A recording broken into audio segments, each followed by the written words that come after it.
Welcome to today's DDRx. I've been answering your relationship questions and it's been very interesting to answer those questions. I have in the studio with me today, Dami.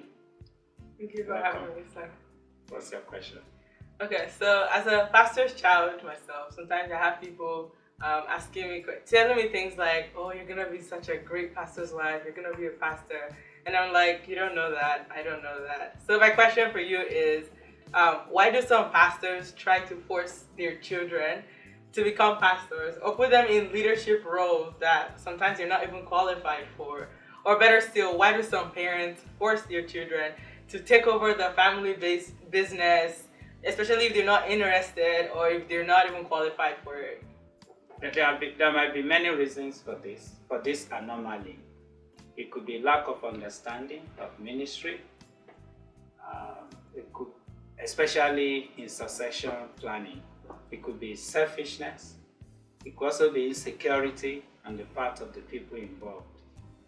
And we need to know that in the Word of God, we can see this was not the way things were done. But in today's world, we have replaced God's design with human invention. And in many cases, we have jeopardized many ventures. And also, I also want to add that some parents actually see it as a blessing. They see their children succeeded, and that's how you can transfer, some generational wealth, generational blessings. But the calling of God, is not handpicked. It's not done by man. It's God that picks anyone that will serve Him.